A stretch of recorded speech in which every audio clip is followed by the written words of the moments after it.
I arrived at my son's house just after sunset. The porch light was on, but no one opened the door until my second knock. When it opened, Lydia stood there with a tight smile. It was the kind of smile someone gives when they are pretending everything is fine, even though everything is not. She stepped aside without warmth. "Come in, Eleanor." Her voice was flat. No holiday greeting, no gesture toward the children, no usual welcome. I walked in and immediately felt a shift in the room. The air was heavy, too controlled, like everyone had practiced something before I got there. The dining table was already set, candles lit, silverware perfectly aligned. The chair at the head of the table, the one I always sat in, was pulled back slightly, like someone had claimed it. On the back of that chair was a white fur coat, expensive, new, and definitely not mine. Evan and Clara sat quietly on one side. Their hands were folded. Their eyes flicked between me and the adults, like they were waiting for something to happen. Children always know when something is wrong before the adults admit it. Then I saw her. Marjorie walked in from the kitchen with a full plate in her hands. She acted like this was her home, not mine or my son's. She kissed Lydia on the cheek and squeezed Aaron's arm as if she owned him. She didn't look at me until she finished arranging her plate on the table. When she finally did, it was a glance, not a greeting. "Merry Christmas," I said. Only the children whispered it back. The adults stayed silent. I took a step toward my usual seat. Before I sat, Aaron walked over quickly. His shoulders were stiff. His expression was tense but convinced, like he had already made a decision and was ready to stand by it. He placed his hand on the chair in front of me. "Mom," he said, "don't sit here." I kept my voice steady. "Why?" He didn't answer with explanation. He answered with authority. "The wrong kind. This seat is for my mother-in-law. Get out." Then he pushed my hand away from the chair. The push wasn't violent, but it was deliberate, enough to knock me off balance. My foot caught the leg of the chair and I hit the floor. The room went silent. Even the silverware stopped clinking. I heard Clara gasp. I saw Evan stand halfway up from his seat. Lydia froze, but she didn't move to help me. Marjorie raised her chin slightly, pleased with the display. And Aaron, my son, stared at me like I was the problem. I didn't ask why. I didn't tell him he crossed a line. I didn't say a word about the disrespect. I stood up slowly, brushing off my coat. I fixed my collar. I looked at my son long enough for him to feel the weight of what he had done. He still didn't step forward. He didn't apologize. He didn't even blink. I said only one sentence. "Remember this moment." Evan and Clara watched me, confused and scared. They weren't part of this, but they saw everything. Children always do. I took my purse from the side table. No one stopped me.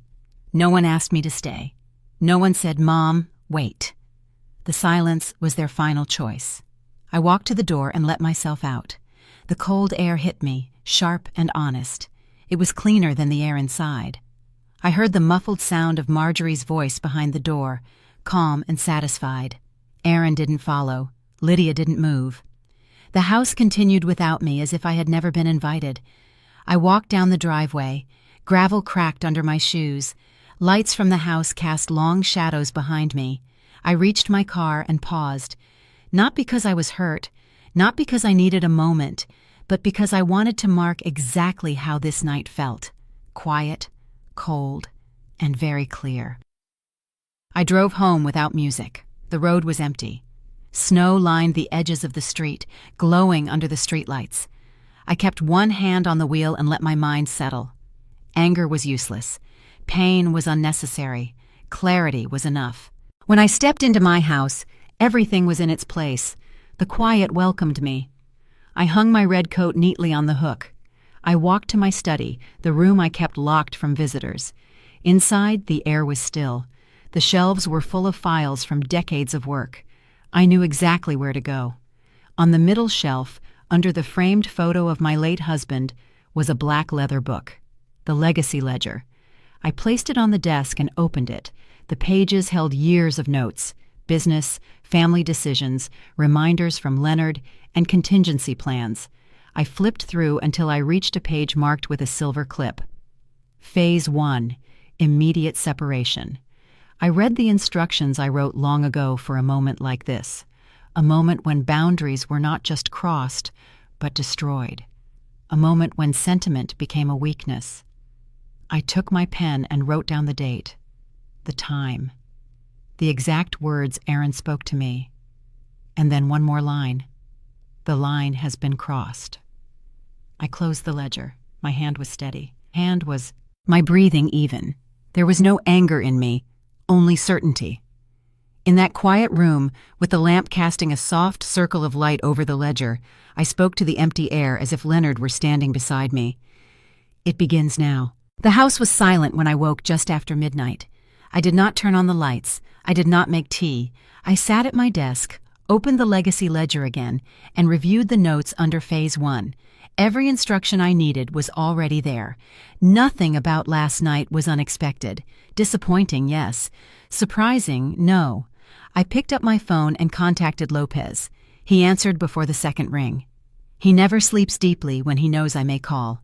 Prepare the freeze order, I told him. Everything connected to Aaron. He didn't ask for explanation. He never has. Within minutes, he confirmed the legal blocks on the cards Aaron used, the accounts he accessed, and the company privileges he enjoyed as my son. Lopez handled every detail with precision. That was why I trusted him. Next, I opened my email and sent one line to the board of Hayes & Company. Emergency meeting at 7 a.m. No signature, no explanation. They understood the weight behind sudden instructions from me. My leadership had never been questioned in that room. By 1:15 a.m., Lopez returned with digital copies of the freeze order. He had also prepared the notice to revoke Aaron's company vehicle, the laptop issued in his name, and his door access to the building. I reviewed each file, one by one. Everything was documented. Everything was clean. No loose ends. Execute, I instructed. He confirmed and ended the call. That was one of the things I valued most about him. No unnecessary words. At 1:40 a.m., I locked the ledger, placed the keys back in the metal tray, and allowed myself one breath. Not regret, not doubt, only focus. Last night had been emotional for most families, but I did not run a family the way others did. I ran mine the same way I ran my company, with boundaries, structure, and accountability. When morning arrived, I dressed in gray, tied my hair back, and left the house without breakfast. Snow covered the driveway in a thin layer, but I had already salted it the night before. Predicting what may come is part of survival. At 6:55 a.m., I walked into the boardroom. Every member was already seated. Their eyes followed me as I placed the ledger on the table. I didn't open it. I didn't have to. They all knew what it meant when I brought it with me. We will proceed with the transition plan, I told them. Aaron Hayes no longer holds any authorized power at Hayes & Co. No one questioned me. Some nodded. Some took notes. A few exchanged brief glances. They all understood that I never moved against my own blood unless the line had been crossed completely. Security has been notified, the CFO reported. Good, I replied. The meeting ended at 7:12 a.m. The decision was final. No votes required. At Hayes & Co., my word was sufficient. When I exited the boardroom, my phone vibrated. One missed call, then another, then 10 more. I didn't check them. I already knew who they were from. By the time I reached the main lobby, Aaron was standing outside the glass doors. His hair was uncombed, his coat half-zipped, his face red from the cold. He tried his badge on the scanner. It beeped twice, then flashed red. He tried again. Another red flash. He looked up and saw me through the glass. He started talking fast, hands moving, confusion spreading across his face. I could read his lips even without hearing him. What's going on? Why is it not working? Security approached him calmly. One officer pointed to the badge, then to the door. Aaron tried to argue. The officer remained firm. They weren't aggressive, just professional. I walked closer, but only until there were a few steps between us. I didn't open the door for him. I didn't motion for him to come inside. You no longer have access here. I spoke slowly so he could read each word through the glass. He shook his head, talking rapidly, pointing toward the building, then toward me. He tried to call me again. My phone vibrated in my coat pocket, but I didn't pick it up. Behind him, snow began falling lightly. People entering the building slowed down when they recognized him. Attention always moves quickly in a corporate lobby. The moment someone important is blocked at the door, rumors start before breakfast. My phone vibrated again, then again. I glanced at the screen. 12 missed calls. 15. 21. By the time I stepped into the elevator, it reached 33. I reached my office, removed my gloves, and placed my phone face down on the desk. It kept vibrating. When it stopped briefly, it started again. 45 missed calls. Not one of them would be answered. By mid-morning, I received a message from Lopez confirming that Aaron's email login had been closed, his company vehicle disabled, and his corporate cards frozen. Every step followed legal protocol. Every action matched Phase 1 exactly. I spent the rest of the morning reviewing quarterly reports, approving budget items, and signing contracts. My day continued normally. It was important that it did. Chaos only grows when someone allows it room. At noon, a notification appeared from the front desk. Aaron Hayes requesting entry again. I typed a single line in response. Deny. The request closed immediately. Through the afternoon, I maintained my routine. I spoke with department heads, reviewed projections, and attended a conference call. I didn't let emotion interfere. Not once. When the sun began to set, I finally picked up my phone. I didn't open the call log. I didn't listen to messages. I simply cleared the screen. When I finished clearing the last message from my screen, the house returned to silence. I left my phone on the desk and stepped into the hallway. I didn't check the windows. I didn't wait for updates. Phase 1 had been completed, and the rest would unfold without interruption from me. Hours later, just before midnight, Lopez sent a short confirmation through the secure channel. All access points to company resources were closed. I locked the screen and returned to the living room. The lamp cast a small circle of light across the table. I didn't feel triumph, only clarity. Across town, Aaron reached his home. I did not see it directly, but every step of what followed was confirmed later through multiple sources. What Lydia told Lopez, what neighbors reported, and what the security camera captured on my front porch. Aaron walked through the door expecting comfort. Instead, he walked into tension. Lydia stood in the middle of the living room with her arms crossed. Marjorie hovered close behind her like a shadow, ready to speak for her daughter. Lydia faced him first. "What happened at your job?" Aaron kept pacing, trying to pull up his emails on his phone. Every attempt showed the same error. Access blocked. His voice grew louder, his movements frantic. Lydia tried asking again, but he ignored her. Marjorie stepped forward. "This is your mother's doing." Aaron stopped moving. He looked at Lydia for support, but she looked down at the floor. She did not defend him. She didn't challenge her mother. She simply let the blame shift to him. "You should have handled her better," Marjorie continued. "You pushed her, and she left angry. Now look at what you've caused." Aaron raised his hands, overwhelmed.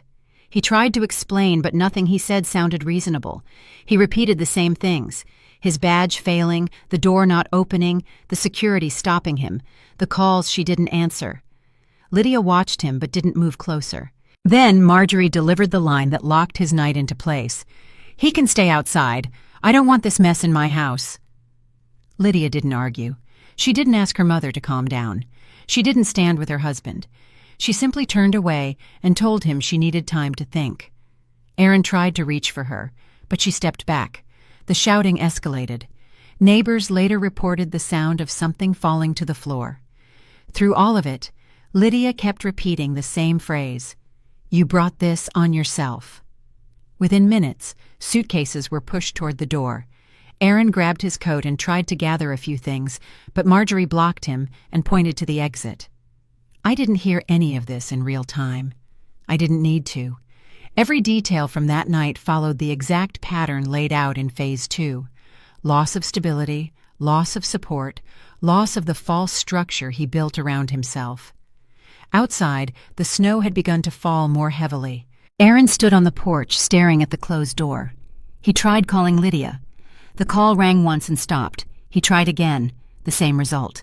He tried me next, over and over, but the phone on my desk never lit up because I had already turned it off. His next choice was predictable. He drove to my house. Around 1:20 a.m., the motion sensor on my front porch activated. The camera recorded him walking up the steps, hands buried in his pockets, shoulders trembling from the cold. He pressed the doorbell twice. Then he knocked. Hard at first, softer after. I stood in the dark hallway and watched through the camera feed on the small wall monitor. He looked exhausted, defeated, confused, but not changed, not yet. He needed the fall to continue. I let the screen run for a full minute before shutting it off. I did not approach the door. I did not open a single light. I let the house remain dark until he stepped away. Aaron returned to his car. With nowhere to go, he drove around the block twice before parking behind an old laundromat. He stayed there until morning. He reclined the seat and used his jacket as a blanket. His breath fogged the inside of the windows. He kept checking his phone even though the screen showed nothing new. He slept in short intervals. Every time he woke, the reality settled deeper. No job, no access, no home, no one answering. At dawn, he tried going back to Lydia's house. A neighbor later confirmed she didn't open the door. She only spoke through the intercom. "I need space. Go sort yourself out." By mid-morning, Marjorie took control again. She told Lydia to change the locks and not let him in. Lydia didn't resist. She followed every instruction. Meanwhile, I sat at my kitchen table, reviewing the ledger again under the gray morning light. I checked the notes under Phase 2, strategic withdrawal. The instructions were simple: distance, silence, observation, no interference, no comfort. No reaction. I placed a small note inside the ledger. Phase 2 initiated. Maintain distance. I closed the book and locked it back into the cabinet. My hand stayed steady the entire time. Aaron spent the rest of the day drifting between parking lots. He attempted to use his frozen cards at a gas station, but the transaction was declined. He asked the cashier to try again. It declined again. He left before anyone recognized him. As the sun went down, he returned to the laundromat parking lot and sat with his hands pressed to his face. His expression was raw, but still full of confusion rather than accountability. He wasn't ready to climb. He was only beginning to fall. I watched none of this directly. I didn't need to. The reports would arrive eventually, and the results were already unfolding exactly as planned. Before bed, I stood by the window for a moment and looked out at the quiet street. The snow had stopped. The sky was clear. My house remained still. I turned off the last light and left the room in silence. Phase 2 was moving exactly the way it needed to. The next morning, I woke before dawn. I never start my day with chaos, even when chaos surrounds me. I prepared a plain breakfast, reviewed my notes, and opened the ledger to confirm the remaining steps of Phase 2. Nothing needed adjustment. Everything was unfolding with the precision I expected. While I worked, Lopez sent a short update. Employment attempts flagged, all references redirected. He attached timestamps from 3 companies Aaron had already contacted. I read each line calmly. Aaron moved fast when he felt cornered, but speed never replaces foundation. Each employer attempted to access his background through our corporate department. The response was consistent. No current authorization. Not negative, not damaging, simply nothing. And nothing is often worse than something. Aaron spent the morning in waiting rooms across town. He filled out forms, rehearsed answers, tried to present himself as stable, but every interview ended within minutes. One manager later reported that Aaron looked distracted, checking his phone every few seconds, struggling to stay focused. While all of this unfolded, I sat in my office reviewing department budgets. The contrast between our days did not escape me. His life was now a series of doors closing. Mine continued without disruption. Just after 10, Anthony Moore appeared at my office door. He never visited unannounced unless something needed attention. I motioned him in. He placed his coat over the back of the chair and lowered himself carefully, the years of work and discipline visible in every movement. "I heard about the board meeting," Anthony told me. "It was necessary." He studied me for a moment. "I'm not questioning you. I know you don't move unless you're certain. I only need to know if we should prepare for fallout." "No fallout," I replied. "Only consequences." He nodded slowly. His eyes stayed steady, assessing. "I ran into someone yesterday who mentioned your son tried pushing for a large transfer last month." I looked at him directly. "Explain." Anthony leaned forward, lowering his voice. "He requested an internal shift of 40% of your shared assets. Told them it was for estate simplification, but he named Lydia as a controlling party." I absorbed the information without a change in expression. "Who approved it?" "No one. The request was flagged and routed to me because of the amount. I paused it until I could speak with you. I thought you already knew." I held his gaze. "I appreciate the caution." Anthony remained quiet for a moment before adding, "There's more. The request didn't come from him directly. It was Marjorie's wording, her style, her phrasing." That detail was expected. It didn't change anything. It only confirmed what I already understood. Aaron had not planned the betrayal. He had followed direction without comprehension. "Thank you for bringing this," I told him. "Document everything. Keep copies off-site." Anthony lifted his chin. "I always do." Before he left, he studied my face one last time. "You're steady. Good. This process needs a steady hand." "I'm aware." He placed a respectful hand on my shoulder before walking out. Anthony understood leadership. He understood boundaries, and he understood that some lessons require distance, not rescue. That afternoon, Aaron continued searching for work. He spent his last $40 on fast food and cheap coffee. When he checked his balance again, the account displayed less than $4. He tried transferring money from another card, but each attempt failed. He called Lydia repeatedly. She declined each call. At 3, he walked into a staffing office.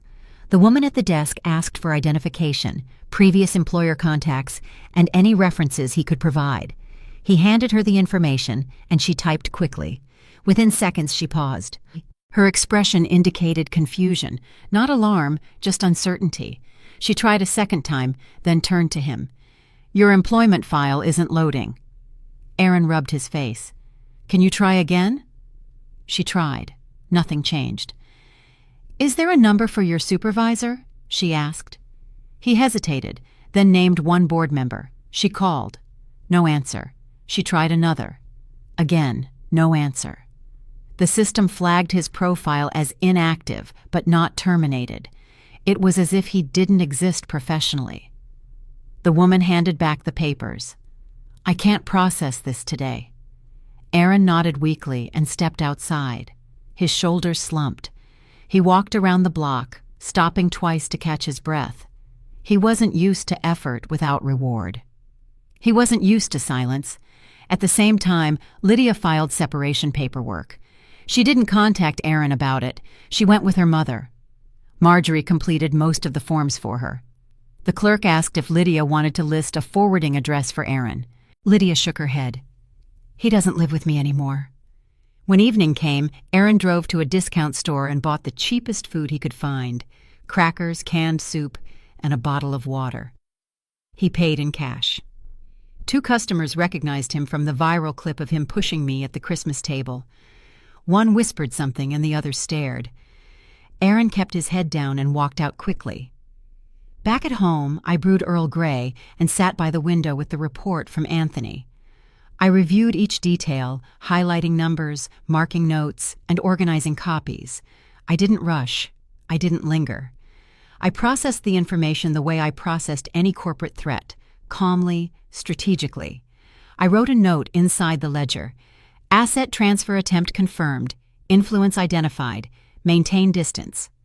Before I closed the book, I added one more line. Do not interfere. The night outside was quiet. The house was warm. I turned off the lamp and walked down the hallway without looking back. I had made my decisions. Aaron now had to face the reality he built. Aaron woke up in the laundromat parking lot with stiff shoulders and fogged windows. He checked his phone before he fully opened his eyes. No messages, no missed calls from Lydia, no email access, no updates from the staffing office. He rubbed his face with both hands, trying to force the night out of his head, but everything was still there, every closed door, every silent response. He stepped out of the car and walked inside the laundromat to warm up. The machines hummed. 2 people folded clothes near the back. Aaron sat in a plastic chair and stared at the floor. He looked like someone waiting for a life that wasn't coming. Around 8, a man walked in with a laundry bag. He glanced at Aaron, paused, then looked again. His eyes widened. "Hey, aren't you the guy from that Christmas video?" Aaron's face tightened. "It's not what it looked like," the man scoffed. "Looked clear to me." Aaron stood abruptly and walked out. The cold hit him harder this time. He pulled his jacket close and kept walking with his head down, but he could feel it, the shift from private failure to public embarrassment. Clips spread overnight. People commented, shared, zoomed in, slowed it down. The world had watched him push his mother on Christmas. He got back in the car and drove without a plan. Gas was low, money was almost gone. His stomach growled. He found a fast food place and used the last few dollars from his pocket to buy one small meal. He ate alone in the car. The silence around him felt heavier than the cold.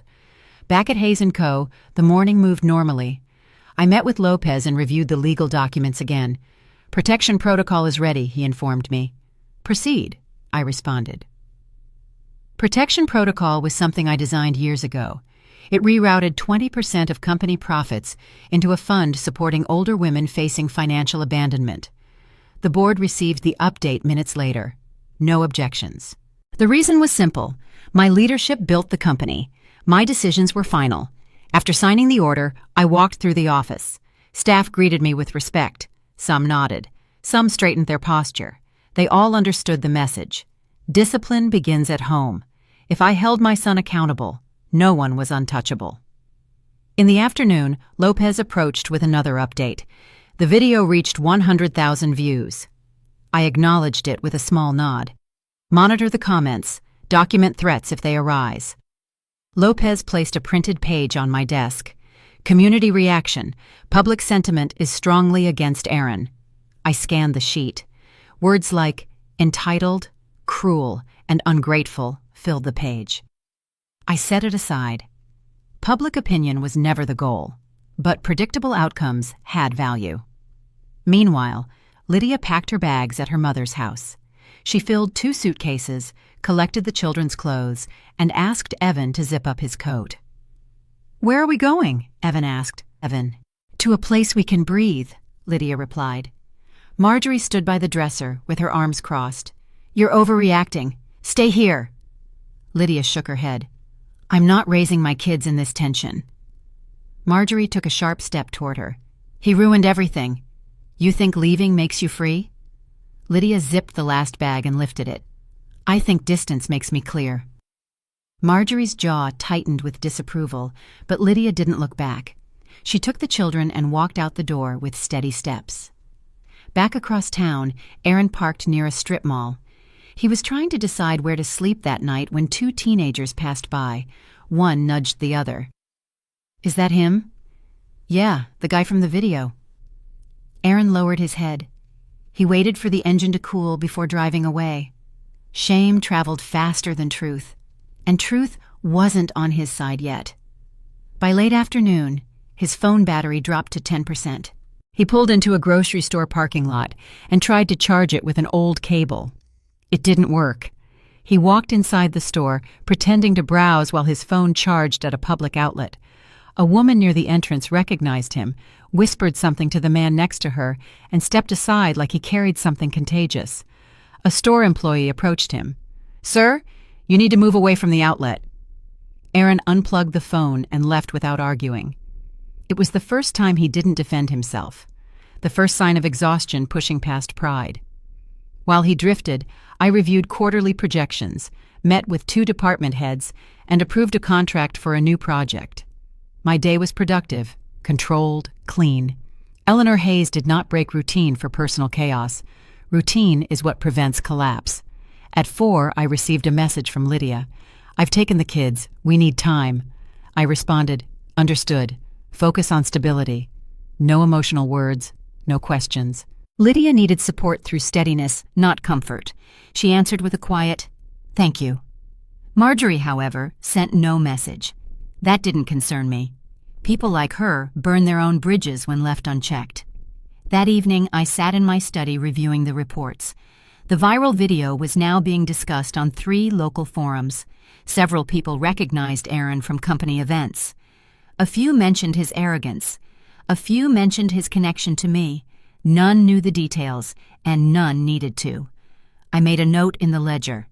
Public impact, rising, stability unaffected. At the same time, Aaron parked behind the laundromat again. His phone was at 3%. He opened it and stared at the dark screen, waiting for any sign of connection. Nothing came. He tried calling Lydia again. The call went straight to voicemail. In that moment, his posture changed. His chest sank. His shoulders dropped. His eyes lost the last trace of defiance. It wasn't growth yet. It was collapse, the foundation required before rebuilding. He leaned back in the seat and exhaled once, long and tired. No yelling, no blaming, just quiet. Aaron woke up with his neck stiff and his back pressed against the car door. The laundromat parking lot was half empty. A few early workers moved quickly with their baskets. He checked his phone. 1%. No messages. No missed calls. No chance of connecting to anyone. He stepped outside and stretched his shoulders. His clothes smelled like the inside of the car. His eyes were tired, swollen from lack of sleep. He crossed the street and walked toward a hiring booth beside a warehouse. A handwritten sign hung on the window. Night shifts available. The man behind the counter looked him over. "You looking for work?" Aaron nodded. "Yes, any shift." "You worked labor before?" He hesitated. "Not recently, but I can do it." The man tapped a clipboard. "You show up on time?" "Yes." "You follow rules?" "Yes." The man shrugged. "We'll see. Fill this out." Aaron completed the form with shaking hands. He returned it, and the man pointed toward a locker room. "Get a vest and wait by the loading door." It wasn't a real hire. It was a trial. But a trial is still a beginning. Back at Hayes & Co., I sat at my desk reviewing reports. Lopez delivered a binder with updated security logs. I opened it, scanning the highlighted entries. Everything matched Phase 2. No interference, no compassion, no exceptions. Lopez waited quietly, hands behind his back. "There's one more note," he reported. "Your charitable branch is requesting approval for the winter donations." "Release the funds," I instructed. "And the confirmation for the outreach event?" "I'll attend." He inclined his head once and left. Lopez never wasted time. Another reason I trusted him. At 10, I met with department heads. After the meeting, Anthony joined me in the hallway. "You look steady," he observed. "I stay steady," I replied. He kept pace beside me. "I heard your son is working night shifts now." "Yes. He's not built for physical labor." "No one is until they have to be." Anthony pressed his lips together, thoughtful. "Growth often comes from places pride resists." "Growth is his responsibility," I reminded him. "Not mine." Anthony touched my arm lightly. "And yet, you're watching." I didn't deny it. Watching was not interfering. Watching was assessment. Meanwhile, Aaron lifted boxes in the warehouse. His arms shook under the weight. Sweat rolled down his back despite the cold air. The foreman shouted instructions across the room. "Stack them straight. Keep your pace. Don't slow the line." Aaron struggled through the first hour. By the third, he moved more evenly. A co-worker noticed him stumble while carrying a crate.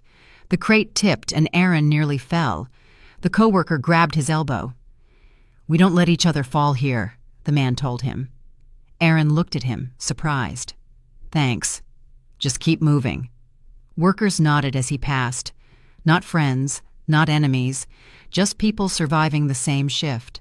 At lunch break, Aaron sat on a crate and opened a bottle of water.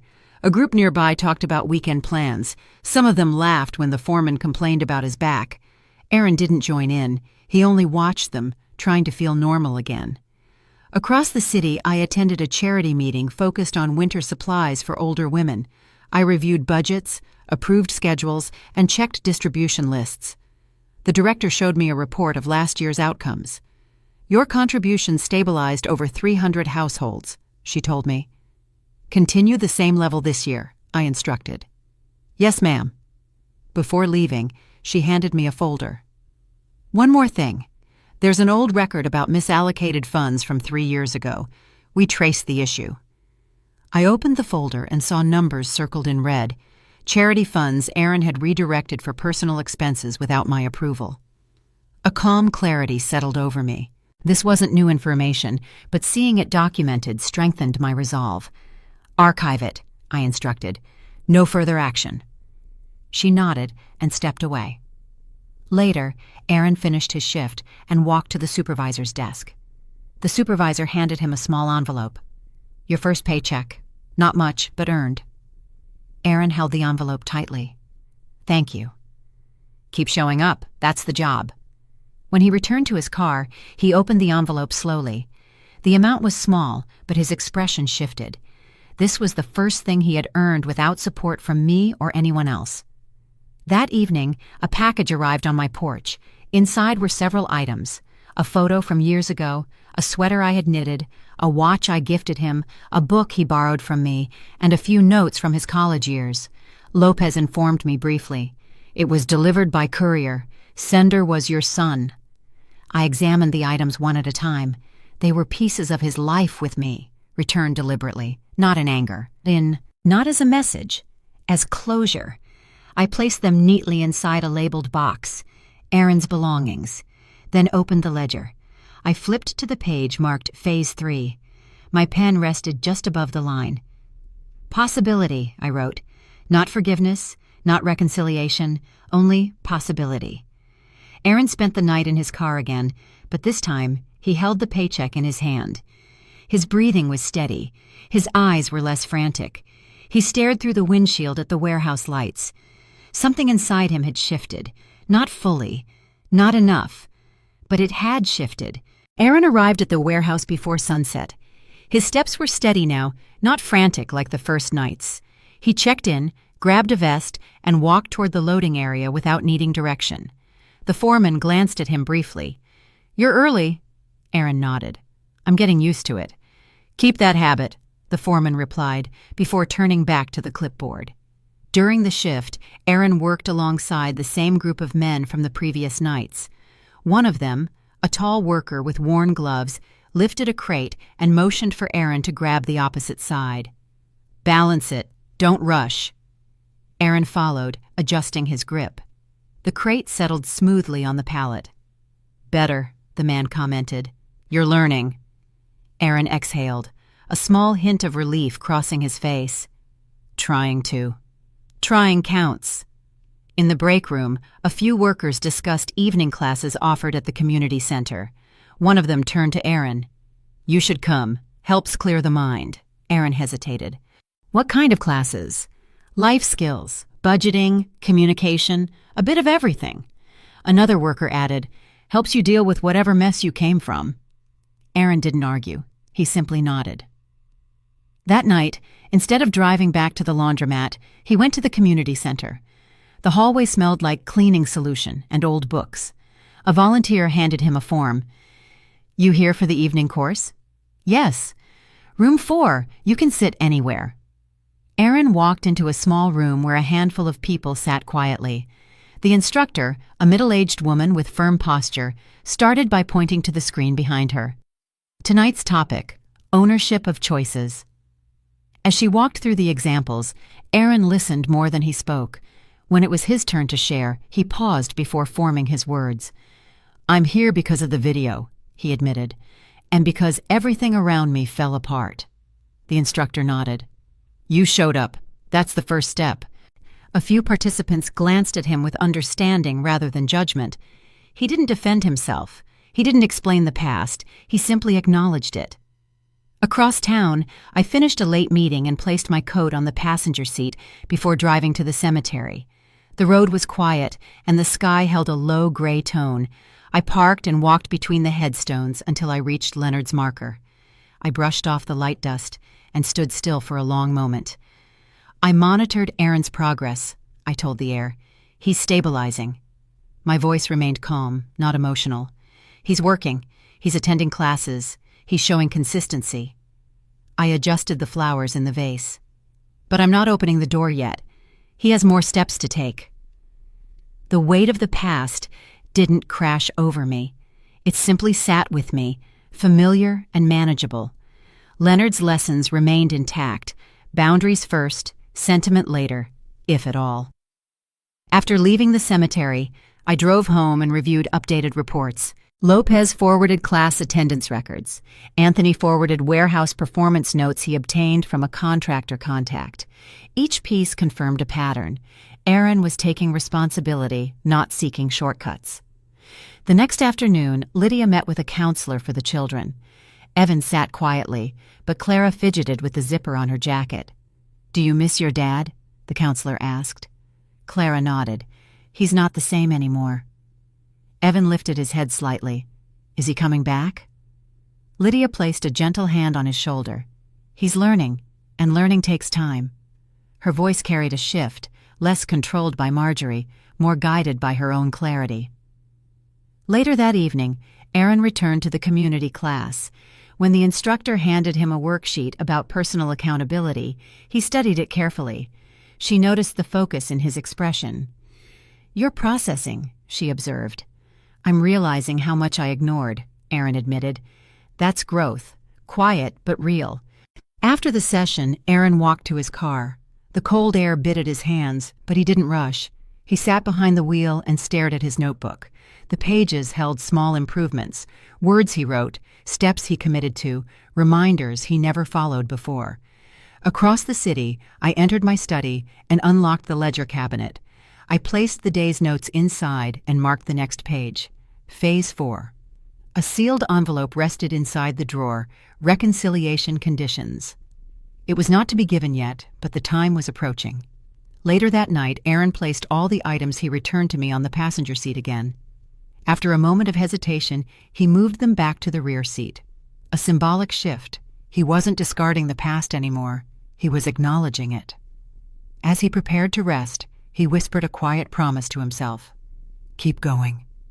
He reclined the seat and closed his eyes, not defeated this time, but steadier. The starting point of becoming human again is simple: showing up, learning, and not running. The air in the car was cold, but he didn't waste time complaining. He put on his work vest, drank from a half-empty water bottle, and drove straight to the warehouse. He arrived 15 minutes early again. The foreman noticed him from across the loading area. "You're consistent. Don't lose that." "I won't," Aaron replied. "Good. Consistency keeps you employed more than talent ever will." Aaron joined the team without hesitation. He lifted crates with better form. He matched the pace. He didn't look at his phone. The workers noticed the shift, not enough to praise him, but enough to trust him with heavier tasks. Around mid-shift, a customer accidentally dropped a wallet near the loading bay. The bills spilled across the floor. A few workers froze, unsure how to respond. Aaron stepped forward, picked up every bill, straightened the cards, and returned the wallet to the supervisor. "Someone dropped this near the bay. Everything is inside." The supervisor checked its contents, then looked at Aaron with a firm nod. "Good action." A small moment, but an important one. Action always reveals character faster than words. Across town, I prepared for a contractor briefing. Thomas Reed, Vice President of New England Structures, entered the conference room. He placed his portfolio on the table and nodded in acknowledgement. "Your team is efficient as always, Eleanor." "They follow standards," I replied. He adjusted his glasses. "One of your former interns approached me last week." "Which one?" "Aaron." I paused, not with shock, but with attention. "And your assessment?" Thomas leaned back slightly. He returned a pen I dropped during a site inspection. Simple thing, but honest. Then he asked if there were any open roles. I started him on basic site assistance. Has he held steady? I asked. He arrives early, works quietly, no complaints. I nodded once. Document his progress, send updates weekly. Thomas gave a brief smile. You're observing from distance. Observation keeps emotion from disrupting judgment. He respected that. Thomas had led enough teams to understand the difference between supervising and rescuing. Later, after the meeting ended, I visited a school where Evan and Clara were participating in the spring showcase. The gym was filled with handmade art pinned to corkboards. Lydia stood near the children, adjusting Clara's dress and checking Evan's shoelaces. When she saw me, her expression softened, a notable shift from weeks ago. Thank you for coming, she greeted. I'm here for the children, I answered, but not unkindly. Evan ran up first. Grandma, look! I painted a crane like the one in the city. You used straight lines. Good precision, I told him. Clara held up her drawing shyly. It showed 3 figures, a woman with silver hair, a girl with a blue dress, and a tall man with a yellow vest. This is you, she pointed at the woman. And this is Dad. He's trying hard.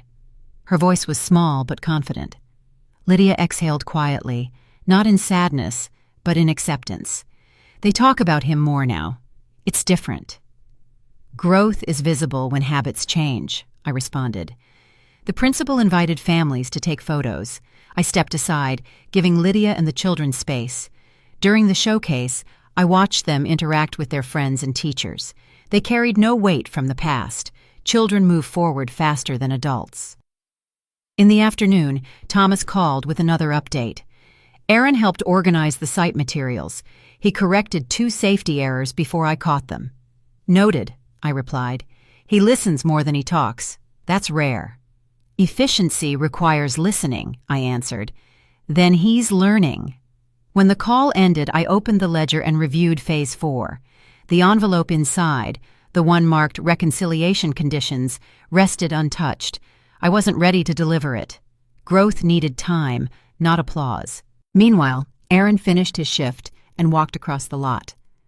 Thomas stood near a stack of beams, reviewing measurements. You available tomorrow? Thomas asked. Yes, any hours. Good. We start early. Wear boots with better grip. I will. Thomas studied him briefly. You're building something. Don't stop halfway. I won't, Aaron answered. That evening, Aaron drove to the children's school. He stayed in the parking lot, watching families leave with their art projects. Lydia walked out with Evan and Clara. Aaron didn't approach them. He kept his distance, hands gripping the steering wheel. Evan spotted his car and tapped Lydia's arm. Mom, Dad's here. Lydia looked at the car, but didn't panic. She waved once, small, measured, intentional. Aaron lifted his hand slightly in return. It wasn't reunion, but it wasn't rejection. Later, after they left, Aaron drove to my house. He didn't walk to the door. He placed a sealed envelope in the mailbox and stepped away. Lopez retrieved it hours later and delivered it to me. Inside was a short message. I'm trying. I'll stay consistent. I read it once.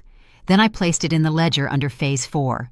Not approval, not forgiveness, just record keeping. The next morning, I attended the partnership briefing with Thomas. Aaron worked at the far end of the site, focused, steady, unaware that I was there. I watched him adjust scaffold settings by hand, guide another worker, and correct a measurement error without raising his voice. Thomas approached me quietly. He's improving every day. I see that. You want him to know you're here? No, not yet. Thomas folded his arms. Then when? When consistency becomes character, I answered. He nodded. Fair metric. Later that day, I waited in my car as the workers gathered near the gate. Aaron walked out with the others, his vest covered in dust. He reached into his pocket and pulled out a small envelope, the same one I had prepared weeks ago. When you're ready, was written on the front. He opened it slowly while standing beside a construction barrier.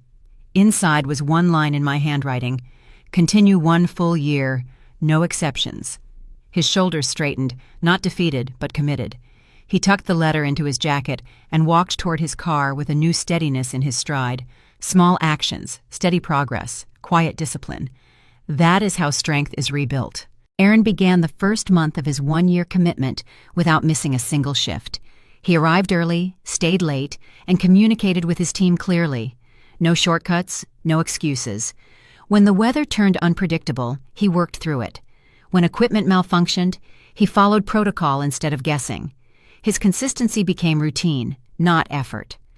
Thomas sent me weekly updates. "He's steady," one report noted. "Corrected 3 procedural errors," another read. "Handled conflict with calm tone," the most recent one detailed. I reviewed each update at night, placing them in the ledger under Phase 5, Possible Reunion. The entries were clean, direct, factual, no emotions attached.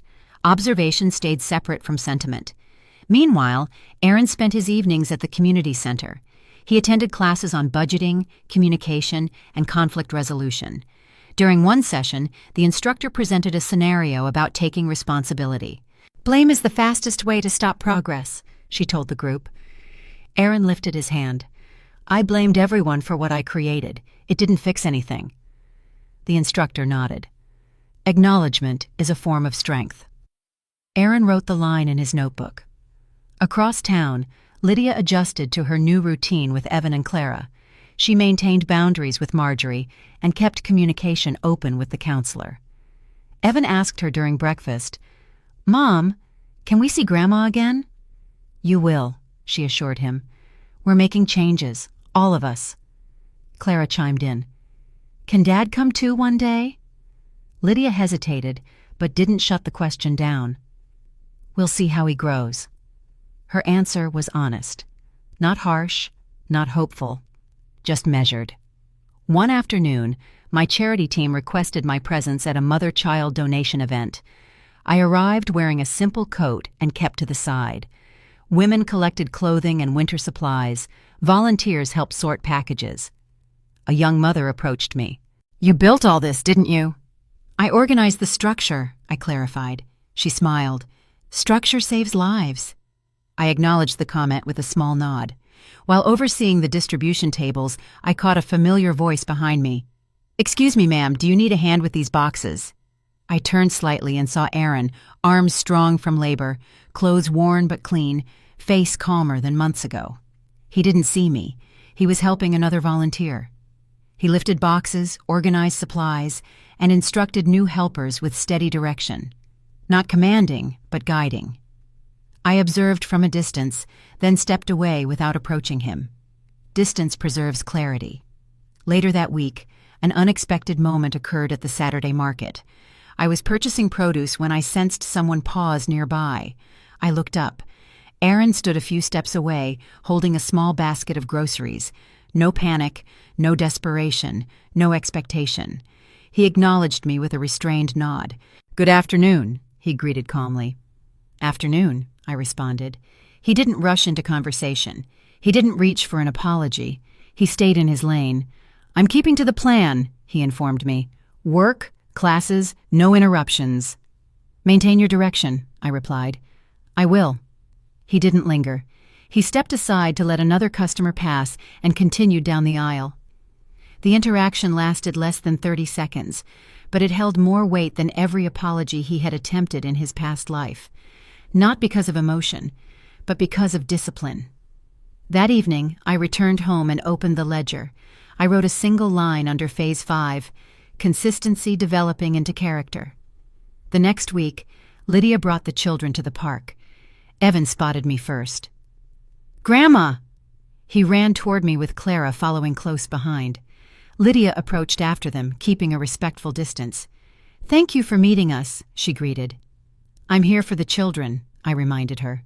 She nodded thoughtfully. "They're doing well. The counselor thinks the structure helps." "Structure always helps," I replied. We watched the children play for a while. Evan built a small tower with sticks. Clara arranged stones in neat lines. "Dad builds things all day now," Evan remarked. "He's better at it." Lydia inhaled slowly. "They notice his changes." "Children see truth faster than adults," I responded. When the afternoon ended, Lydia asked quietly, "Do you think he'll earn another chance?" "That depends on his endurance, not his intention." She accepted the answer. Lydia had grown too. 2 months passed, then 3. Aaron kept his weekly class attendance. He kept his job without a single complaint. He learned to sit through discomfort instead of reacting to it.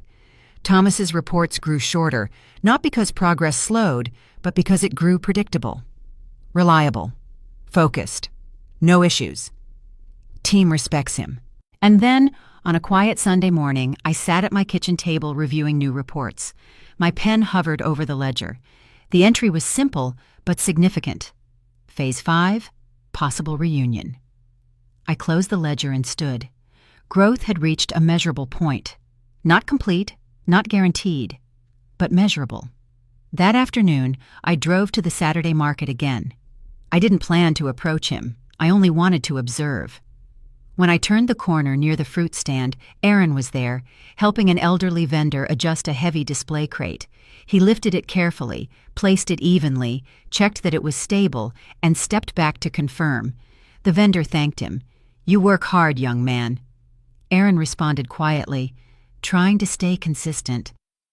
When he turned, he spotted me from several feet away. He paused, not frozen, not uncertain, simply steady. He offered a respectful nod. I returned it. No words, no rush, just acknowledgement. A door never opens all at once. It opens in increments through proof and discipline, and for the first time in a long while the possibility of opening began. The first real storm of the season hit on a Thursday morning. Sharp winds, heavy rain, and a sudden drop in temperature that turned the construction site into a challenge only disciplined crews could handle. I received the weather alert at dawn, but didn't react. Conditions reveal character, and storms reveal leaders. This was the moment I had waited for. By mid-morning, Thomas called. "There's an issue at the east scaffold. Materials shifted. It needs a team lead immediately." "Who is handling it?" I asked. Aaron stepped in before I even finished the briefing. "Document the process," I instructed. "Already doing it." I closed the call and prepared to observe from a distance. I drove to the site and parked on the far side, where the rain streaked across the windshield in long diagonal lines.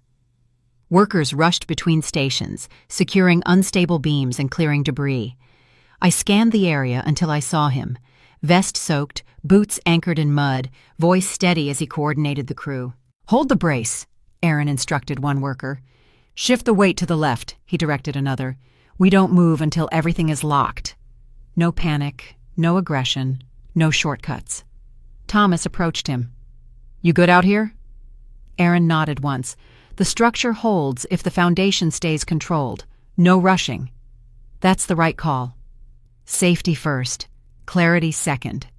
As they assessed the scaffold, a second contractor confirmed the base plate misalignment. "Could have dropped the whole section," he muttered. Aaron responded evenly. "Then we fix it layer by layer. No excuses." I watched him kneel, hands steady despite the rain, and remeasure the support joints. He corrected the error, tightened the locking pins, and anchored the final brace with precision. When the structure finally stabilized, the crew exhaled in unison. One of the younger workers clapped his shoulder. "You kept us clear of a mess. Good lead." Aaron didn't smile with pride. He only nodded. "We did it right. That's what matters." After the site returned to order, Thomas walked toward my car. He didn't look surprised to find me there. He leaned toward the window. "You saw it." "Yes. That was leadership." "It was responsibility," I corrected. "Leadership requires time." "But you're acknowledging it." "I'm acknowledging consistency." Thomas folded his arms. He's ready for whatever comes next. "We'll see." Later that afternoon, Lydia brought the children to my house. Evan carried a folder filled with schoolwork. Clara held a drawing of a crane with bright yellow beams. They ran into the living room and sat beside me. "Dad visited my class last week," Evan announced. "He talked about buildings. Everyone listened." Clara added, "He teaches us things now. He didn't do that before." Lydia stood near the doorway, hands pressed together. "They're calmer with him again," she told me. "He's patient, different. It's not just effort, it's change." I closed the folder. Children notice what adults overlook. "They've asked if he can come next time," Lydia continued, "but I told them it depends on progress." That was the right answer. Lydia drew a slow breath. "You're waiting for something specific before opening that door." "Yes." "May I ask what?" "Endurance," I replied. "A storm reveals more than apologies." That evening, after they left, I returned to my study and opened the ledger. I flipped to the page marked Phase 5. Thomas's weather report, the site photos, the crew's signed notes. They all lay before me. I reviewed every document twice. The pattern held: stability, consistency, responsibility. The phone rang once more. Thomas again. "He stayed after hours," he informed me. "He walked the entire site to check for loose rails." "Did he report it?" "Yes, filed everything properly, no cutting corners." "Good. Anything else you want me to monitor?" "One thing," I replied. "Watch his temperament. Stress changes men. Notice if he slips into old habits."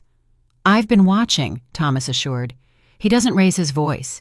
He doesn't rush. He corrects mistakes with calm explanation." That matters. After the call, I returned to the ledger. My pen hovered over the final line of Phase 5, but I didn't write anything yet. I needed one more confirmation, not from reports, not from supervisors, but from the people most affected by his choices. The next afternoon, I met Lydia and the children at the park again. Evan ran up, lifted a stick, and pointed toward the construction site in the distance. "Dad works there. He built that part." Clara tugged my hand gently. "Grandma, can Daddy come next time we visit you?"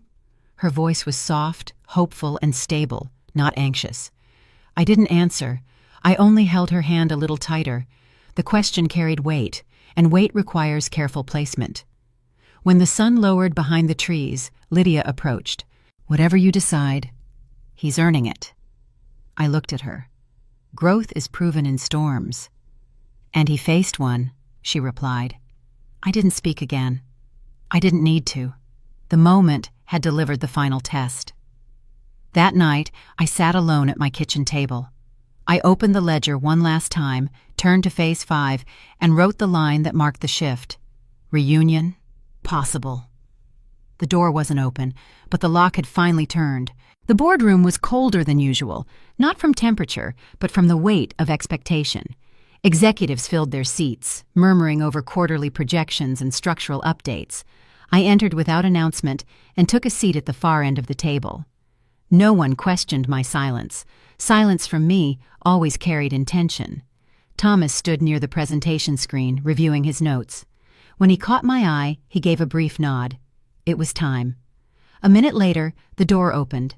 Aaron stepped inside wearing a clean work jacket and carrying a neatly organized folder. He didn't rush to the front. He paused, scanned the room, and walked with steady composure to stand beside Thomas. Thomas introduced him with a simple acknowledgement. "This is the team member who managed the east scaffold during the storm. He'll walk us through the revised safety plan." All eyes turned to Aaron. In the past, attention would have made him defensive or eager to impress. Today his posture remained grounded. He opened the folder. "Good afternoon. I'll explain the scaffold failure, the corrective steps, and the updated procedures to prevent a recurrence." His tone was clear, direct, professional. He displayed the first diagram. The misalignment originated from rushed installation.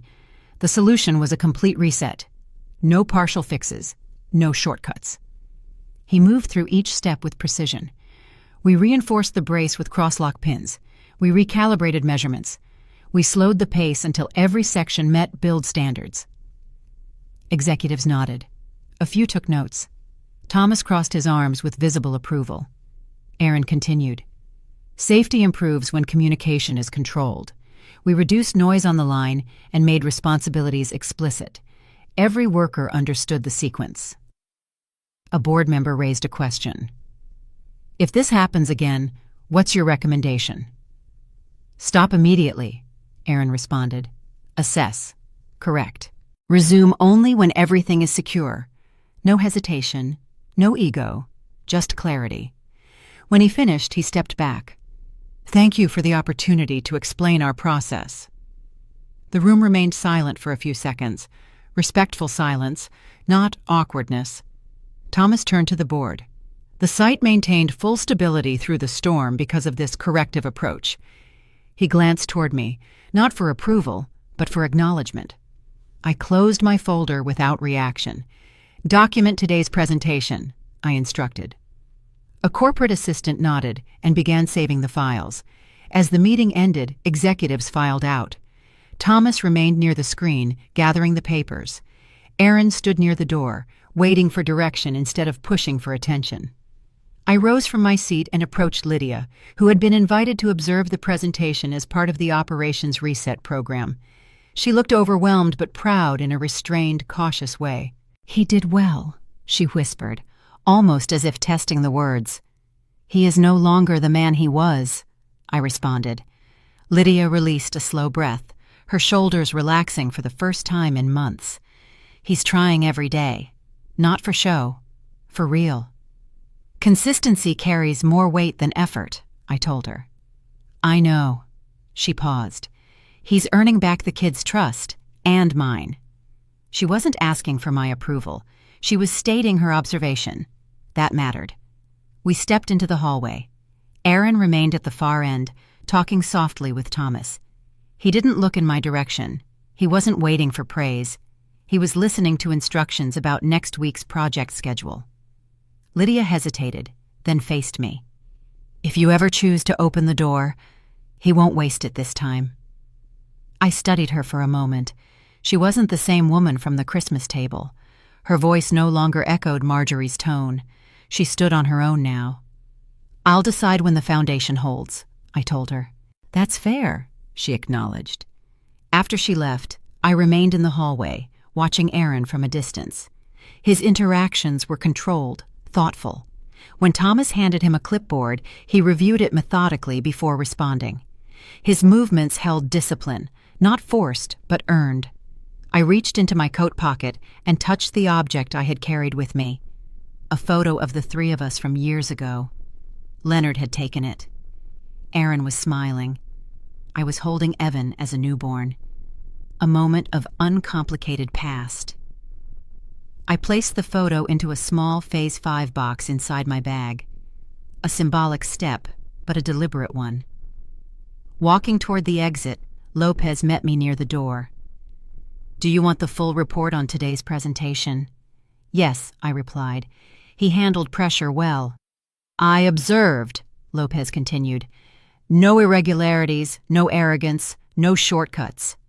Noted. Outside, the air was crisp, steady, clear, much like the atmosphere Aaron created in that boardroom. I paused at the steps, looking back once more through the glass.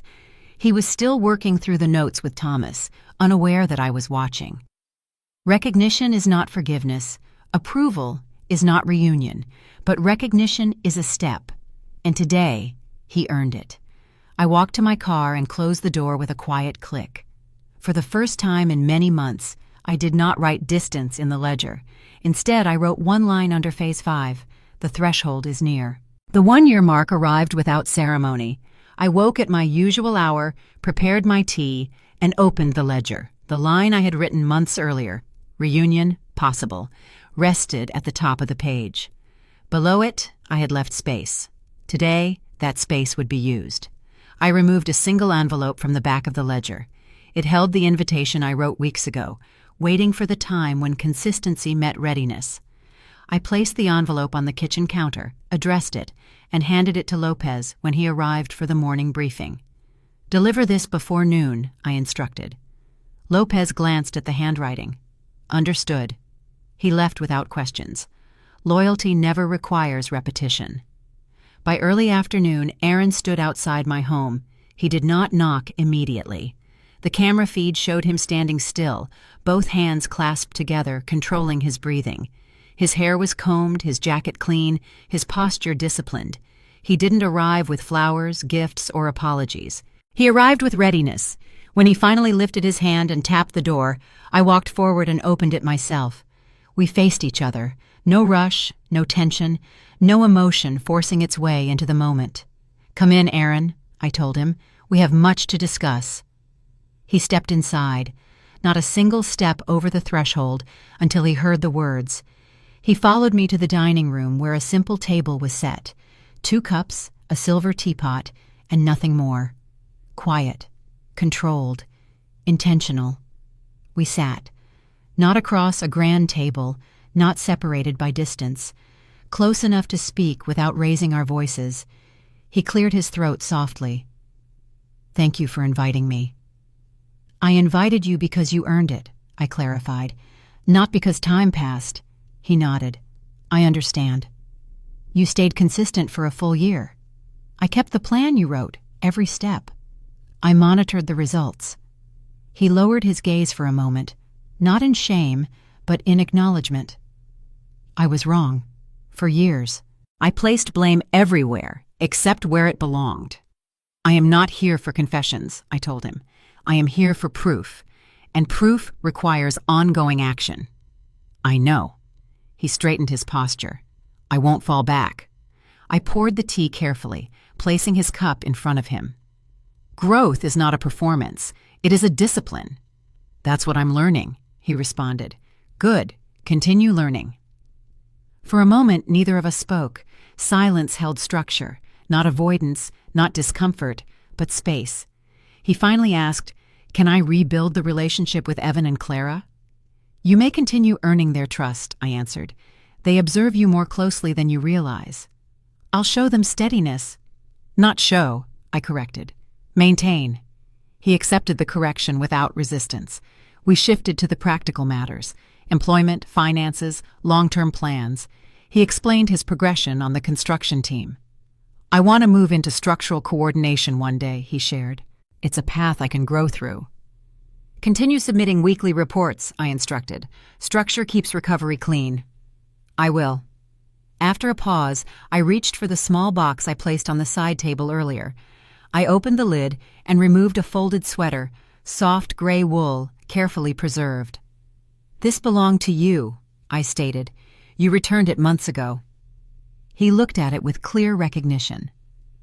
"I remember." I held the sweater out to him. "Take it back." His breath caught, but he didn't reach for it immediately. "Are you sure?" "Yes, you earned it back."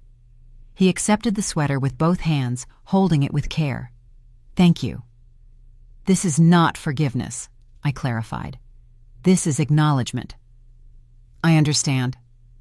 He placed the sweater beside him, not clinging to it, not overwhelmed, steady. We finished the tea without urgency. When he rose to leave, he paused at the doorway. "I'll keep going," he promised. "I won't stop the work." "That is the expectation." He nodded once more before stepping outside. I watched him walk down the path, calm, disciplined, purposeful. When the door closed, I returned to the ledger and wrote the final entry for Phase 5. Reunion initiated, conditional, earned. The house was quiet again. A new chapter had begun, not through emotion, not through sudden forgiveness, but through steadiness, structure, and a door opened just enough for a future built on discipline. And that is how my story closed its circle. If this journey resonated with you, thank you for staying with me until the end. Your presence here means more than you know. If you'd like to hear more stories like this, stories of family, choices, justice, and quiet strength, you're always welcome back on the channel. Until then, take good care of yourself. I'll meet you again in the next story.